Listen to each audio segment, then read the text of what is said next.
അങ്ങനെ ഞാൻ വീണ്ടും ഒരു സ്ലാബ് അടിക്കുന്ന സൈറ്റിലെത്തിയിട്ടോ. അപ്പോൾ എൻ്റെ പുറകെ കാണുന്നത് സ്ലാബിൻ്റെ വർക്ക് നടന്നുകൊണ്ടിരിക്കുന്നതാണ്. ഇരിക്കുന്നത് സ്ലാബിൻ്റെ വർക്കാണ്, ബേസ്മെൻറ്റ് സ്ലാബിൻ്റെയാണ്. അപ്പോൾ ഫസ്റ്റ് അതിൻ്റെ ബോട്ടം വർക്കാണ് നടന്നുകൊണ്ടിരിക്കുന്നത്. ബീമിൻ്റെ ബോട്ടം ഫിക്സ് ചെയ്ത് സൈഡും കാര്യമെല്ലാം പ്രോപ്പറായിട്ട് അടിച്ച് സപ്പോർട്ടും കാര്യമെല്ലാം കൊടുത്തതാണ്. അപ്പോൾ നമുക്കിങ്ങനെ ഈ കാണുന്ന ഏരിയ ഫുള്ള് അടിച്ച് പ്രോപ്പറായിട്ട് സൈഡ് കാര്യമെല്ലാം വെക്കാറുണ്ട്. നമുക്ക് ഈ ഫ്രണ്ട് സൈഡിൽ കാണുന്ന ഈ എൽ ഷേപ്പിൽ കാണുന്ന ഫുള്ള് റിട്ടേൺ വാളാണ്.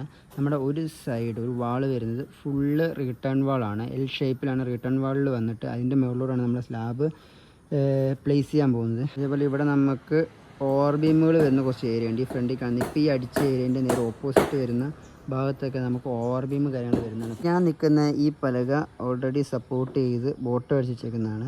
എല്ലാം ജാക്കി കൊണ്ട് പ്രോപ്പറായിട്ട് ടൈറ്റാക്കി നിർത്തിയേക്കുന്ന കേട്ടോ. നമ്മൾ റിട്ടേൺ വാളിൻ്റെ സൈഡാണ് ഇപ്പോൾ അടിക്കുന്നത്. റിട്ടേൺ വാളിൻ്റെ സൈഡിലെ സെൻറ്ററിങ് വർക്കാണ് ഇപ്പോൾ നടന്നുകൊണ്ടിരിക്കുന്നത്.